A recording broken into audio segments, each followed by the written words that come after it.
Nå, nu skal vi hoppe videre, fordi der er jo masser af konspirationsteorier. Jeg synes, vi skal prøve at kigge ind mod vores eget lille andedam, fordi der er jo sket jo den her frygtelige ulykke. Jeg ved ikke, om man kan kalde det for en ulykke, men hvor at Peter Madsen, Raketmadsen blandt venner, angiveligt har slået en svensk journalist ihjel. Raketmadsen og hele den historie. Hvad er der sket? Jeg ved ikke, hvad der er sket. Jeg ved, at det, som I refererer til lige nu, eller du refererer til, det er det, som du har læst i pressen. Det er det, du har læst i Ekstrabladet og på BT. Det, som Ekstrabladet og BT og de andre aviser forholder sig til, det er det, som politiet kommer med. Politiet holder pressemøde på 20 minutter. Nu har vi fundet en ligedel, nu er det sådan og sådan. Og så kommer pressen, og så skriver de deres historie ud fra det. Det er det, vi ved. Raketmadsen havde intention om at skyde en raket over 100 kilometer op i luften. Man må kun skyde 100 kilometer op, faktisk. Han må ikke gøre det fra landjorden, derfor så gør han det jo fra de her platforme. Måske er det også derfor, han har brug for den her ubåd. Det ved jeg ikke. Eller også er han interesseret i begge dele. Mit bud er, at man simpelthen har været bange for, at Raketmadsen, han skulle blive flat earther. Ganske simpelt. For Raketmadsen, han er en, som alle i Danmark kender, og man har ønsket, tror jeg, at stoppe den danske rumforskning, som faktisk var den største af sin art i verden. Der er ikke andre nationer, som har en raketforskning, som der er så omfattende, uden at den er statsstyret, som Danmark har haft. Hvor svært er det at få fat i et lig? Nu bliver det lidt makabert. Det indrømmer jeg gerne. Det første, han siger, det er, at Kim Wall er sat af på Refshaleøen.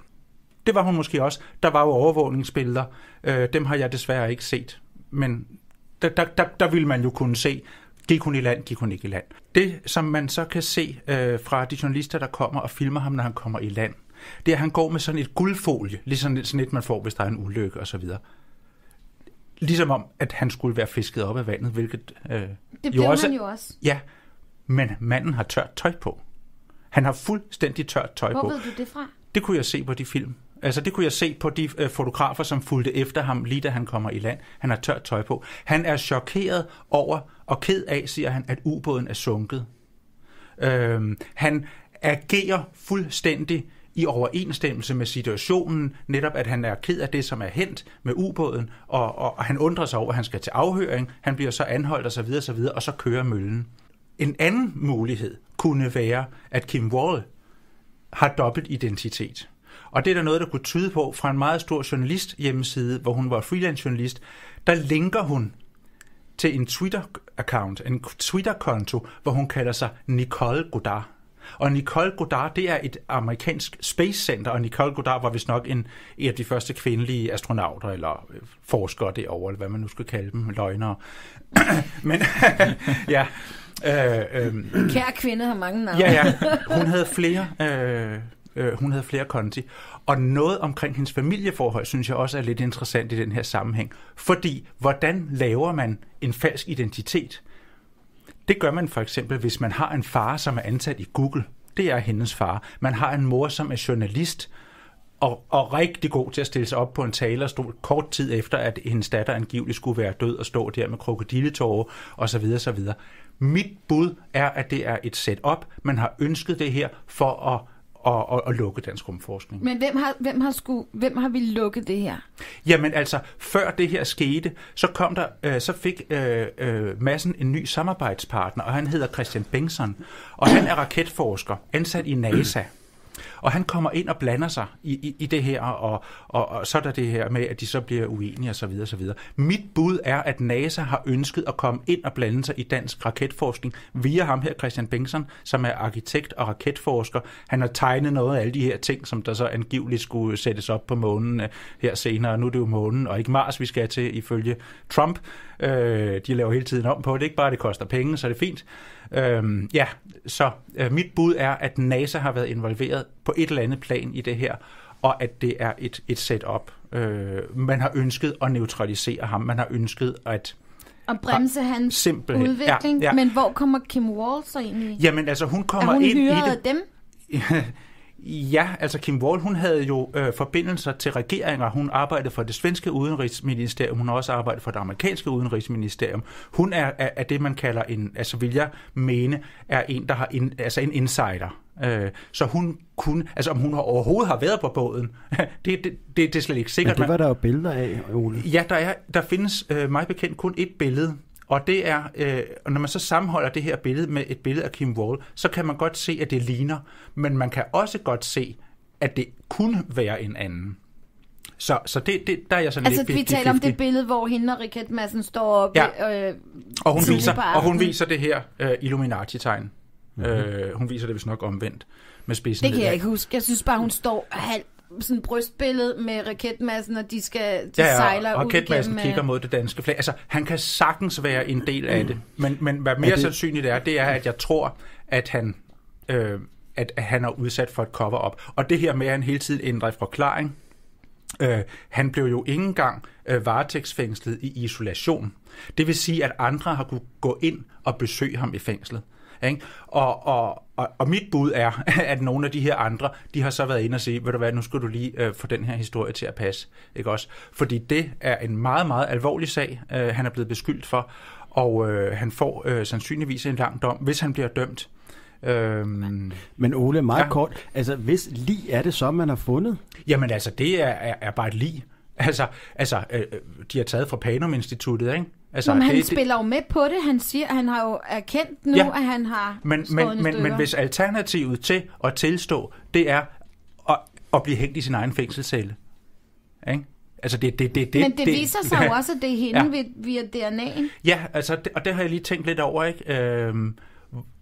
Hvis de har fået fat i et lig af en kvinde, og parteret det her lig et eller andet sted, og først smidt korpus i vandet, så har de jo haft resten af livet, og kan sagtens lave DNA-match på hårbørste og tandbørste, og aflevere til Retsmedicinsk Institut og sige, vil I være venlige at lave DNA?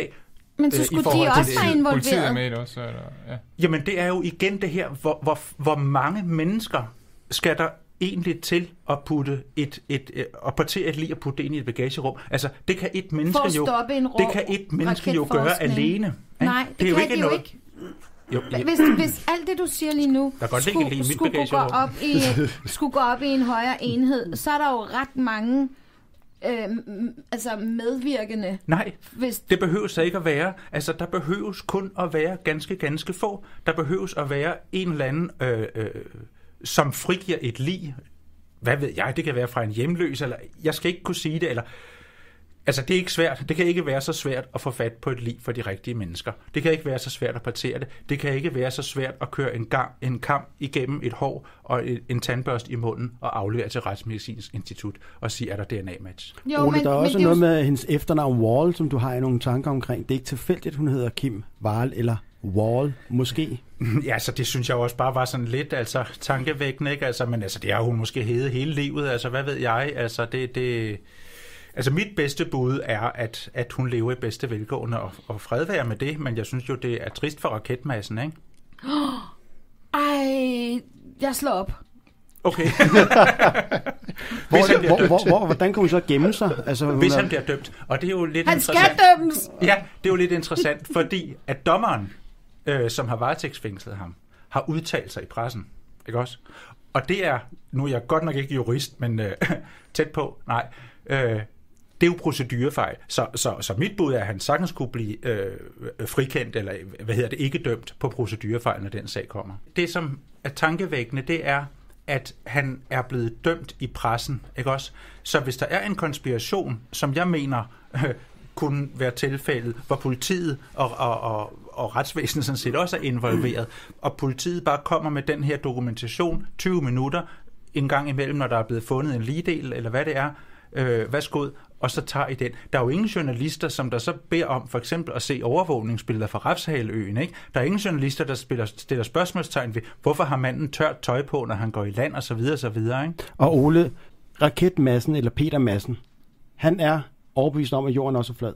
Nej, det er han ikke. Men nej, det tror jeg ikke, han er. Men jeg tænker bare på, hvad hvis han blev det? Fordi han har jo faktisk lavet de her balloneksperimenter sammen med et gymnasium nede på Als og sendt balloner med kameraer på op meget højt.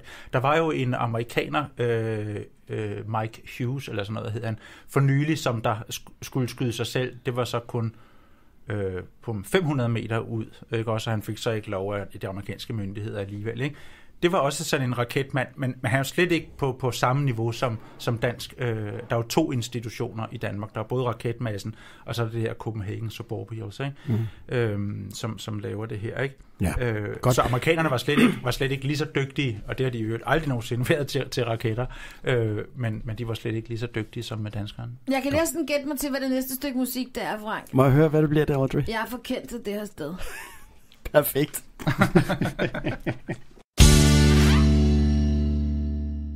Punktum ønsket af Audrey, ikke Hepburn, men Castañeda. Ja. Eller hvad er det, dit fulde navn er, Nej, Audrey? jeg gider ikke sige det. Jeg hedder Audrey Castañeda. Det hedder jeg nu. Castañeda. Okay, godt. Den sidste konspirationsteori, som jeg synes er meget interessant, som jeg har læst inde på Oles side. Jeg kan jo lige spørge dig. Men vi er nødt til at sige Facebook-side, Facebook-side. ikke? Ja. Facebook-side. Og hvad hedder Facebook-siden? Jorden er flad. Jorden er ikke en globe. Men der er flere grupper. Ja, der er jo flere, der har kaldt sig det. Så hedder vores live bagefter. Okay, live. så hvis man skal finde dig og din gruppe, så hedder den Jorden er ikke flad, den er... Jorden er flad. Jorden er flad. Har du hørt efter? Der er også en anden gruppe, der hedder, du får en flad, hvis du tror, jorden er en globe. Okay. Jeg kunne i hvert fald. Jeg tænker, altså nu nævner du det okulte, og tidligere der nævnte du, at Andreas Mogensen lavede sådan en djævletegn. Hænger det sammen på en eller anden måde, ja. De 2 ting? Jamen det tror jeg, det gør. Kan du forklare det? Ja, altså, altså så skal man sætte sig ind i hvordan at vores... Altså, der skal man jo egentlig sætte sig ind i, hvor infiltreret vores samfund egentlig er. Også det danske samfund. Hvor korrupt det danske samfund er, ikke også? Hvor vi tror, at vi stemmer... Altså, ja, det gør vi jo ikke. Altså, vi tror, at det er, at vi har demokrati og så videre. Men at der altså sidder logefolk på alle vigtige poster i vores samfund i dag. Og det er så et spind, man kalder det også for muldvarper, og man kalder det også for edderkopspind, som er globalt. Og i sidste ende, der tror jeg altså, det har med satanisme og Lucifer at gøre. Illuminati også. Ja. Så er det djævlen, der så sidder inde i midten af det spind og trækker i trådene, eller hvordan? De tilbeder i hvert fald djævlen, ikke? Altså, det tror jeg. Og deres mål, det er hvad? Jamen, deres mål, det er jo det, de er ved at opnå, ikke også? Det er, at vi kommer til at leve i en slags... hvad skal man kalde det, slavelignende tilstand, ikke? Altså, hvor vi arbejder for regeringen, hvor vi arbejder for staten, hvor vi giver mange procent af det, vi tjener hver dag til staten osv., som der så pøser pengene over til de private i sidste ende, ikke? Bare lige her til sidst, hvad er din mening om alt det, der kommer frem her?